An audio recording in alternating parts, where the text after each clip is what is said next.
Assalamualaikum warahmatullahi wabarakatuh. Selamat datang kembali di channel YouTube Dunia Beda, tempat di mana takdir bisa berbalik dalam sekejap mata. Bayangkan, seorang kurir yang berlumur keringat, berpacu dengan waktu. Demi menyelamatkan nyawa sang ibu, ia harus sampai tepat waktu. Namun takdir memilih jalan yang paling kejam. Sebuah gesekan kecil mengubah segalanya. Wanita itu tidak menuntut uang, tidak menuntut maaf. Ia menuntut sebuah nyawa untuk menjadi miliknya. Saksikan kisah ini, di mana sebuah kecelakaan kecil berujung pada pernikahan paksa yang penuh intrik. Namun sebelumnya bagi yang beragama Islam saya sarankan untuk menuliskan sholawat Nabi Muhammad agar kelak sholawat ini menjadi saksi untuk mendapat syafaat di akhirat. Like dan subscribe ke channel ini sangat membantu menambah wawasan dan membantu kami membuat cerita baru yang menghibur. Keringat dingin membasahi punggung Rian, menembus jaket kurir yang lusuh. Sudah hampir senja, dan ia masih terjebak di tengah lautan kendaraan di kawasan Fatmawati, Jakarta Selatan. Nafasnya terasa berat, seiring dengan beban pikiran yang tak kalah menyesakan.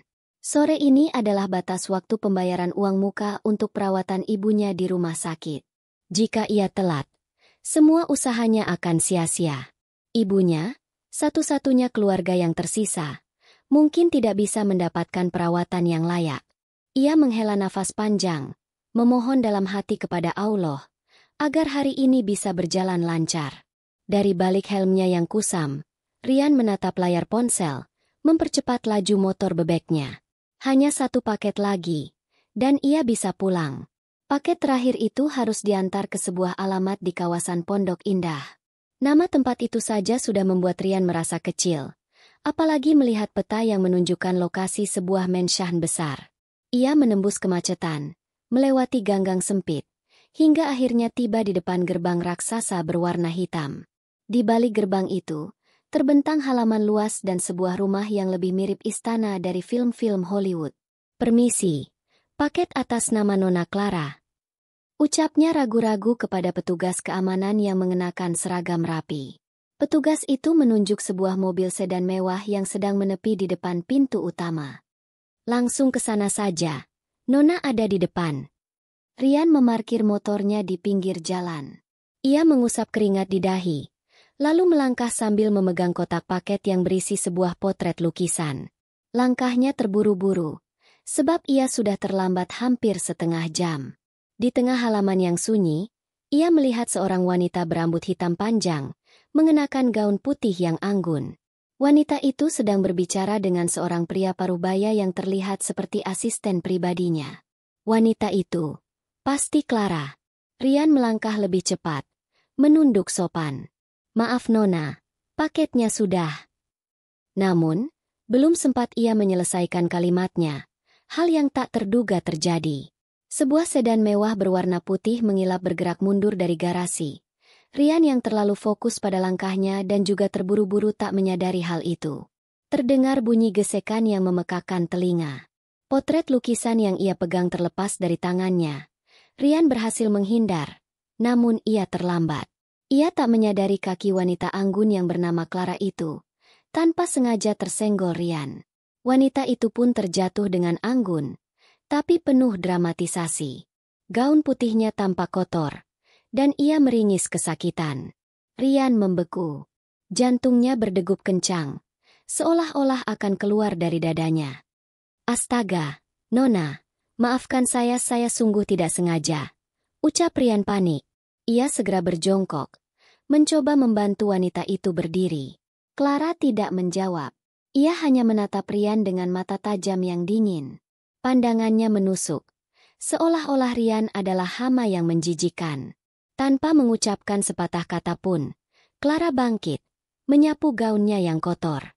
Asistennya segera menghampiri, memeriksa kaki Clara yang tak terlihat ada luka sedikit pun. Rian yang melihat hal itu merasa sedikit lega. Tapi, ekspresi wajah Clara yang sangat marah menunjukkan bahwa ia tidak akan membiarkan Rian pergi begitu saja. "Anda?" Clara menunjuk Rian dengan jari telunjuknya, membuat Rian menunduk. "Kamu telah merusak hari saya, merusak gaun saya yang harganya puluhan juta, dan melukai kaki saya. Kerusakan ini tidak bisa diganti dengan uang. Rian menelan ludah. Tentu saja saya akan bertanggung jawab. Nona, berapapun kerusakannya, saya akan usahakan, tapi saya mohon, jangan lapor polisi. Clara tersenyum sinis. Lapor polisi? Itu terlalu mudah. Ia berbalik, mengambil sebuah dokumen dari tangan asistennya. Sebuah dokumen yang terlihat seperti surat perjanjian legal. Kompensasinya bukan uang, tapi kamu. Rian mengerutkan dahi. Ia tidak mengerti apa yang wanita itu katakan. Pandangannya kosong, menatap bingung dokumen yang dipegang Clara. Clara melangkah lebih dekat, menatap Rian dari atas ke bawah. Kamu harus nikahi saya. Rian terpaku. Suara bising dari jalan raya di luar gerbang seolah lenyap seketika. Kepalanya berputar. Ia tidak salah dengar. Wanita kaya di hadapannya baru saja memintanya untuk menikahinya. Sebagai kompensasi, karena sebuah kecelakaan kecil. Rian menatap mata Clara. Matanya tidak menunjukkan keraguan sedikit pun. Juga bukan sebuah lelucon. Bagaimana mungkin? Pikirnya. Bagaimana mungkin sebuah kecelakaan kecil bisa berakhir seperti ini? Rian masih berdiri terpaku di halaman luas itu. Kata-kata Clara, bagai petir yang menyambar di siang bolong, mengunci seluruh tubuhnya. Clara, yang melihat kebingungan di wajah Rian, menghela nafas. Bukan nafas lelah, melainkan nafas yang menunjukkan ketidaksabaran. Jangan buang-buang waktu saya, katanya. Suaranya dingin menusuk. Masuk. Rian mengikuti Clara ke dalam rumah mewah itu. Setiap langkahnya terasa berat. Kakinya seolah tidak menjejak tanah. Ia melewati ruang tamu yang luasnya hampir sama dengan seluruh rumahnya di Jakarta Timur. Di tengah ruangan itu, sebuah lampu gantung kristal raksasa memancarkan cahaya, membuat setiap sudutnya tampak berkilauan. Rian merasa seperti sedang berjalan ke dalam sebuah jebakan, namun ia tak punya pilihan. Clara duduk di sofa beludru, menunjuk sofa di seberangnya dengan gestur tangan yang anggun namun penuh perintah. Rian duduk dengan canggung, merasa jaket kurirnya yang lusuh sangat tidak pantas berada di tempat itu. Asisten pribadi Clara, seorang pria parubaya bernama Pak Danu, mendekat dan menyerahkan sebuah berkas. Ini adalah perjanjiannya, ucap Clara. Suaranya kini terdengar tenang dan formal. Saya akan jelaskan dengan singkat. Rian menelan ludah. Ia sudah mencium bau keanehan di balik semua ini. Mengapa harus saya? Tanyanya. Suaranya serak. Clara menatapnya dengan tatapan meremehkan. Saya tidak sengaja menabrak Anda di depan mobil sedan saya. Ia menekankan kalimat itu. Lagi pula, saya tahu siapa Anda. Seorang kurir yang terbelit utang karena biaya rumah sakit ibunya. Rian terkejut. Bagaimana bisa Clara tahu tentang hal itu? Wajah Rian langsung pucat. Clara tersenyum tipis, seolah menikmati kemenangan kecilnya. Jangan khawatir. Saya sudah memeriksa semua hal tentang Anda, termasuk berapa utang Anda di Rumah Sakit Cipto Mangunkusumo yang ada di Jakarta Pusat. Dan saya juga tahu, hari ini adalah batas waktu pembayaran uang muka Anda. Jika Anda tidak bisa membayarnya, ibu Anda tidak bisa mendapatkan perawatan yang layak. Jantung Rian berdegup lebih kencang. Ia merasa seperti domba yang dihadapkan dengan serigala buas.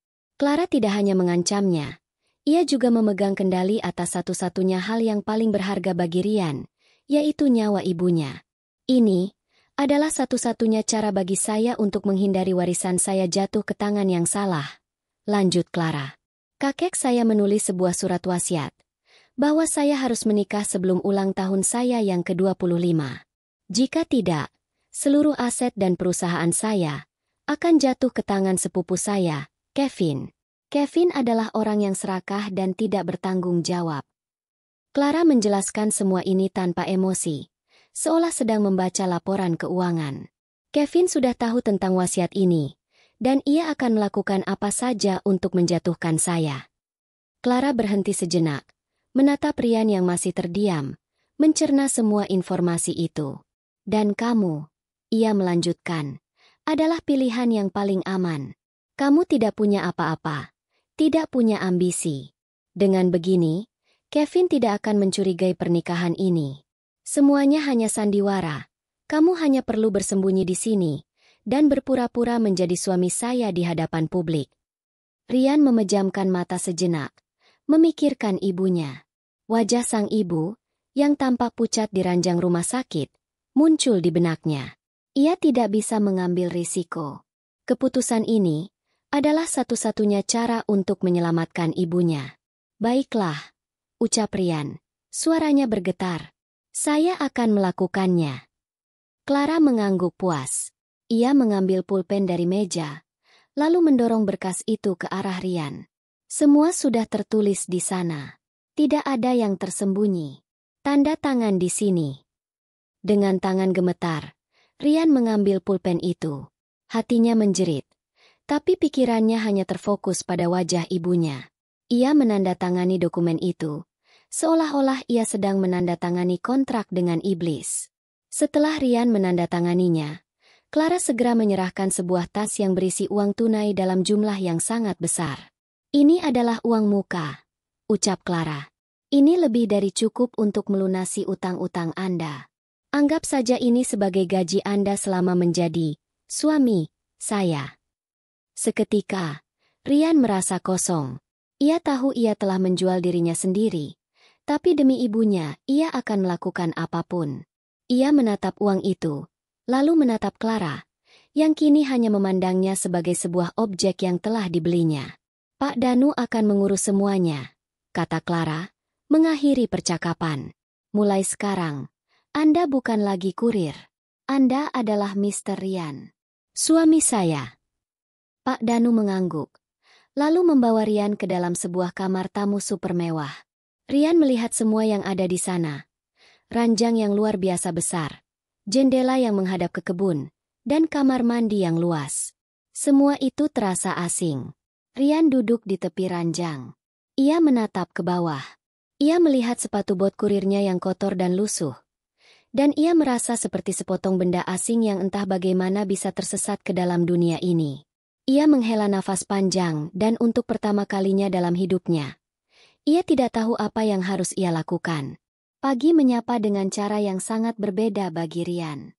Ia terbangun dari tidur nyenyak yang tidak biasa. Tidak ada suara klakson kendaraan. Tidak ada bising dari tetangga yang sedang memasak. Yang ada hanya keheningan. Ia membuka matanya dan melihat langit-langit yang dihiasi lampu kristal. Di luar jendela, pemandangan kolam renang yang biru dan taman yang terawat sempurna menyambutnya. Rian menghela nafas panjang, menyadari bahwa semua yang terjadi kemarin bukanlah mimpi. Setelah mandi dengan air hangat, Rian turun menuju dapur. Ia mencari-cari teh celup atau kopi bubuk, tapi yang ia temukan hanyalah mesin kopi yang rumit. Seorang chef pribadi muncul dan bertanya apa yang ingin ia makan. Rian yang gugup hanya memesan nasi goreng, tapi sang chef malah menyajikan sarapan mewah lengkap dengan waffle, panekuk, dan buah-buahan eksotis. Sarapan itu terasa asing di lidahnya. Beberapa saat kemudian, Clara muncul. Gaunnya yang berwarna hitam sederhana, namun terlihat sangat mahal. Ia duduk di seberang Rian. Tidak ada sapaan, tidak ada senyum, hanya keheningan yang canggung. Rian mencoba memulai percakapan. Selamat pagi Nona Clara. Sapanya pelan. Clara mengangkat kepalanya, menatap Rian sejenak. Jangan panggil saya Nona Clara. Di sini, Anda adalah suami saya. Di hadapan para pegawai, panggil saya Clara. Baiklah, Clara, balas Rian. Rasanya aneh memanggilnya dengan nama itu. Terima kasih atas sarapannya. Clara tidak menjawab. Ia hanya sibuk dengan ponselnya. Rian merasa seperti sedang duduk sendirian, meskipun ada seseorang tepat di depannya. Setelah sarapan, Pak Danu, asisten Clara, mendatangi Rian dan memberinya daftar tugas. Clara ingin Anda memulai tugas Anda sebagai asisten pribadi, kata Pak Danu dengan nada formal. Anda diminta untuk merapikan koleksi bukunya di perpustakaan. Clara sangat perfeksionis, jadi pastikan setiap buku berada di tempatnya. Rian mengangguk. Ia pergi menuju perpustakaan. Ruangan itu sangat luas, dengan rak buku yang menjulang tinggi hingga ke langit-langit. Rian mulai merapikan buku-buku. Ia melihat judul-judul yang tidak pernah ia dengar, tentang ekonomi, arsitektur, dan sastra klasik. Di tengah kesibukannya, ia tidak menyadari betapa waktu berlalu begitu cepat. Waktu makan siang pun tiba. Rian beristirahat sejenak, lalu kembali melanjutkan tugasnya. Tiba-tiba, pandangannya terhenti pada sebuah sudut yang gelap di belakang rak buku. Di sana, tersembunyi sebuah gitar akustik yang usang, seolah sudah lama tidak dimainkan. Rian adalah seorang penyuka musik. Dulu, ia sering bermain gitar bersama teman-temannya di gang kecilnya di Jakarta Timur. Ia memberanikan diri untuk mengambil gitar itu. Ia melihat ada debu yang menumpuk, menandakan bahwa gitar itu sudah lama tak tersentuh. Rian membersihkan debu-debu itu, lalu menggesek senarnya. Suaranya sumbang, karena sudah lama tidak dimainkan. Dengan hati-hati, ia mencoba menyetemnya. Setelah stemnya pas, ia memainkan sebuah lagu yang sederhana. Lagu kesukaannya. Petikan gitar itu seolah mengalirkan semua perasaan yang ia pendam, rasa rindu pada kehidupannya yang dulu, dan perasaan kesepian di tengah kemewahan ini. Rian tidak menyadari, Clara sudah berada di ambang pintu, melihatnya dari kejauhan. Wajahnya yang biasa dingin, kini terpancar emosi yang aneh. Ketika Rian menyelesaikan lagunya, ia memejamkan matanya sejenak, mengenang masa-masa yang bahagia. Sebuah tepukan tangan yang dingin membuatnya terkejut. Rian menoleh dan melihat Clara berdiri tepat di belakangnya. Clara menatapnya dengan pandangan yang sulit dimengerti. Pandangan itu tidak menunjukkan kemarahan, tapi lebih pada keterkejutan. "Apa yang kamu lakukan?" tanya Clara. Suaranya pelan tapi tajam. "Siapa yang mengizinkanmu menyentuh barang-barangku?" Rian panik, segera meletakkan gitar itu. "Maafkan saya, Clara. Saya hanya melihatnya dan saya tidak sengaja." "Jangan sentuh gitar itu lagi," potong Clara. Suaranya kembali dingin. "Pergi dari sini." Rian mengangguk, lalu segera keluar dari perpustakaan itu. Di balik punggung Rian, Clara menatap gitar itu dengan pandangan sedih. Jarinya menyentuh senar gitar itu, seolah-olah ia sedang menyentuh sebuah kenangan yang telah lama terkunci di dalam hatinya. Rian kembali ke kamarnya. Pikirannya dipenuhi dengan reaksi Clara terhadap gitar usang itu. Ia merasa ada sesuatu yang lebih dari sekadar larangan. Ada kesedihan dan kepedihan yang terlihat, meskipun hanya sekilas. Rian tidak bisa melupakannya. Ia merasa bahwa di balik dinding kaca yang Clara bangun, ada sebuah luka yang tersembunyi. Esok harinya, Rian menemukan Clara di sebuah ruangan yang penuh dengan lukisan dan patung, yang ia sebut sebagai ruang seni pribadinya. Clara berdiri mematung di depan sebuah lukisan potret seorang wanita yang sedang bermain biola. Wajahnya terlihat sendu, matanya kosong, seolah-olah ia sedang mengenang sesuatu yang menyakitkan. Rian mengambil kesempatan ini untuk mendekatinya secara perlahan. "Maafkan saya soal kemarin," ucap Rian, suaranya pelan. "Saya tidak bermaksud melanggar privasi Anda." Clara tidak menoleh. Ia hanya menatap lukisan itu. "Lupakan saja," ucapnya dingin. Saya suka musik," Rian melanjutkan, tanpa menghiraukan jawaban Clara. "Dulu, saya sering bermain gitar di gang sempit dekat rumah. Kadang kalau sedang lelah, saya hanya akan bermain gitar, dan semua masalah rasanya hilang." Clara menoleh. Matanya menatap Rian dengan tatapan aneh. Sebuah campuran antara rasa ingin tahu dan rasa terkejut. "Musik adalah cara saya untuk merasakan hidup saat semuanya terasa berat," Rian melanjutkan. "Seperti kemarin saat saya melihat gitar itu. Rasanya saya melihat sebuah cerita di baliknya." Clara terdiam sejenak. Ia kembali menatap lukisan itu. "Wanita di lukisan ini adalah ibu saya," ucapnya, suaranya bergetar. "Ia seorang musisi hebat. Gitar itu adalah miliknya. Sejak ia meninggal, saya tidak pernah lagi menyentuh gitar itu. Kenangannya terlalu menyakitkan." Dunia saya berubah drastis setelah ia pergi. Ryan menatap Clara. Ia melihat kerapuhan yang selama ini Clara sembunyikan. Di balik gaun-gaun mahal dan sikap dinginnya, ada seorang anak perempuan yang merindukan ibunya, yang juga merasakan kehampaan yang sama dengannya. Pada sore harinya, tiba-tiba seorang pria datang tanpa diundang. Wajahnya terlihat sombong, dan ia mengenakan setelan jas yang rapi. Ia adalah sepupu Clara, Kevin. Senyumnya terasa seperti sebuah topeng, yang menyembunyikan niat buruk. Clara adikku, sapa Kevin, memeluk Clara dengan paksa. Aku hanya ingin mampir dan melihat kabarmu. Aku dengar kamu sudah menikah. Kevin melirik Ryan dari ujung kepala hingga ujung kaki.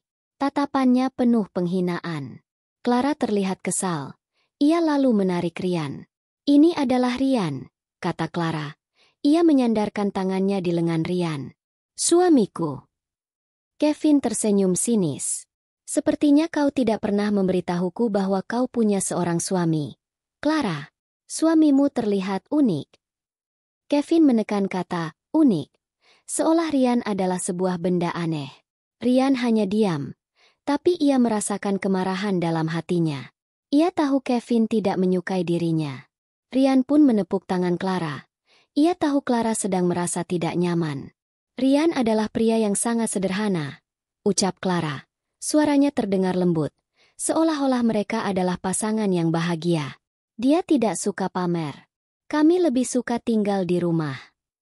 Baguslah, balas Kevin, menatap Ryan dari atas ke bawah. Semoga kalian berdua bahagia.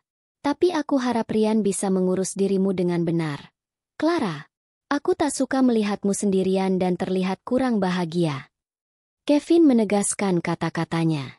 Ia memberikan tatapan mengancam kepada Ryan, lalu pergi setelah mengatakan bahwa ia akan kembali lagi. Ryan dan Clara saling menatap. Atmosfer yang tadi tegang, kini menjadi canggung. Maaf soal Kevin, ucap Clara. Dia selalu saja seperti itu. Ryan tersenyum. Tidak apa-apa. Saya tahu dia mengancam saya. Clara terkejut. Kau tahu? Tentu saja, ucap Ryan.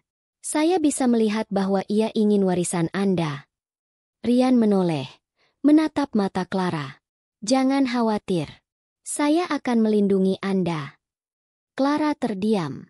Ia melihat kesungguhan di mata Ryan. Untuk pertama kalinya, ia merasa bahwa ia tidak sendirian. Ia tidak tahu mengapa, tapi ia percaya pada Ryan, seorang kurir yang baru beberapa hari lalu ia paksa nikahi. Sikap dingin Clara perlahan-lahan mencair, tergantikan oleh tatapan yang lebih lembut setiap kali ia menatap Ryan. Sejak insiden dengan Kevin, ada sebuah ikatan yang tak terlihat di antara mereka. Ryan tidak lagi merasa seperti orang asing di Mansion itu. Ia merasa seperti berada di rumah. Dan Clara tidak lagi melihatnya sebagai sebuah objek, melainkan sebagai seseorang yang bisa ia andalkan. Beberapa hari kemudian, Clara memberitahu Ryan tentang sebuah acara penting, sebuah gala amal di Hotel Indonesia Kempinski. Ini adalah acara paling penting di tahun ini, jelas Clara, suaranya terdengar serius. Semua investor dan petinggi perusahaan akan hadir. Kevin juga pasti akan ada di sana. Kita harus tampil sempurna, seperti pasangan suami istri yang bahagia. Ryan mengangguk. Ia tidak tahu apa itu, gala. Tapi ia mengerti betapa pentingnya acara itu bagi Clara. Seorang penata busana datang ke Mansion, mengukur tubuh Ryan, lalu dalam semalam, sebuah setelan tuxedo hitam yang pas di tubuhnya sudah tergantung di lemari. Ryan menatap dirinya di cermin. Ia tidak lagi melihat bayangan seorang kurir yang lusuh. Yang ia lihat adalah seorang pria yang terlihat elegan, namun hatinya tetap sama. Ia merindukan jaket kurirnya dan motor bebeknya yang setia. Pada malam acara, Ryan dan Clara tiba di lobi hotel. Ribuan lampu kristal memancarkan cahaya di seluruh ruangan. Di luar, terlihat pemandangan bundaran Hai yang ramai dengan cahaya malam. Ryan merasa kikuk. Ia terus-menerus merapikan kerah bajunya. Namun ia berhasil terlihat percaya diri. Clara yang mengenakan gaun malam yang indah, terlihat sangat menawan. Ia menggandeng tangan Rian, dan Rian bisa merasakan kehangatan dari sentuhan itu. Mereka berjalan masuk ke dalam ballroom, menyapa semua orang. Rian hanya bisa tersenyum dan mengangguk. Ia tidak mengerti bahasa bisnis yang mereka gunakan. Tapi ia melihat kekaguman di mata para hadirin, yang mengira ia adalah seorang pria misterius yang berhasil merebut hati Clara. Semuanya berjalan lancar, hingga akhirnya Kevin muncul, dengan senyum liciknya. "Clara," sapa Kevin. Ia lalu menoleh ke arah Rian. "Suamimu, Rian, terlihat sangat tampan malam ini. Aku jadi penasaran perusahaan apa yang ia miliki." Kevin sengaja menanyakan hal itu, untuk menjebak Rian. Rian menoleh ke arah Clara. Ia melihat kekhawatiran di mata Clara. Rian pun memberikan sebuah senyuman kecil, lalu menatap Kevin. "Saya adalah seorang kurir," ucap Rian, suaranya tenang. "Sebuah kecelakaan kecil membuat saya bertemu dengan Clara, dan saya tidak akan pernah menyesalinya." Wajah Kevin berubah pucat. "Sepertinya kau bercanda, Rian." Kevin tertawa renyah, tapi tawanya tidak sampai ke matanya. "Biar aku yang jelaskan. Rian adalah pemilik dari perusahaan, saya lupa namanya. Sebuah perusahaan jasa pengiriman." Clara yang mendengar itu, hanya bisa tersenyum, lalu menatap Rian. Rian mengerti, ia harus mengikuti permainan Kevin. Ia pun mengangguk. Kevin lalu menarik Rian ke sudut ruangan. Ia berpura-pura ingin berbicara bisnis, padahal ia sedang menyusun rencana jahat. "Berapa banyak yang Clara bayar untuk pernikahan palsu ini?" tanya Kevin. Suaranya berbisik namun dingin. "Saya akan bayar 2 kali lipat. Jika kamu mau menghilang dari hidupnya, kamu bisa hidup enak, dan ibumu juga akan baik-baik saja." Rian menatap Kevin. Ia tahu Kevin sedang menguji kesetiaannya. Rian tersenyum, lalu menepuk bahu Kevin. "Anda benar. Saya memang seorang kurir. Saya memang tidak punya apa-apa. Tapi saya juga tahu mana yang benar dan mana yang salah. Saya tidak akan menjual diri saya untuk uang," balas Rian. Suaranya rendah tapi tegas. "Dan Clara bukan sebuah barang yang bisa Anda beli." Kevin terkejut. Ia tidak menyangka Rian akan menjawab seperti itu. Kevin hanya bisa tersenyum masam, lalu kembali ke kerumunan. Clara, yang melihat semua itu dari kejauhan, merasa terharu. Ia melihat Rian berdiri tegar di hadapan Kevin. Ia melihat kesungguhan di mata Rian. Clara menghampiri Rian. Rian menoleh, lalu tersenyum hangat kepada Clara. "Terima kasih," ucap Clara. Suaranya berbisik. "Kamu tidak perlu melakukan ini." "Saya tahu," balas Rian. Suaranya juga berbisik. "Tapi saya ingin melakukannya." Mereka saling menatap. Di tengah keramaian, mereka hanya berdua. Di tengah gemerlap lampu, ada sebuah perasaan tulus yang mulai bersemi di antara mereka. Sebuah perasaan yang tidak bisa dibeli dengan uang. Hari yang paling ditunggu dan paling dihindari akhirnya tiba. Hari ulang tahun Clara yang ke-25.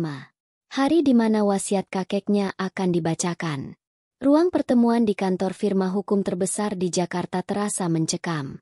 Di sana, duduk Clara dan Rian, Pak Danu, para pengacara, dan tentu saja Kevin, dengan senyum kemenangan yang tak tersembunyi.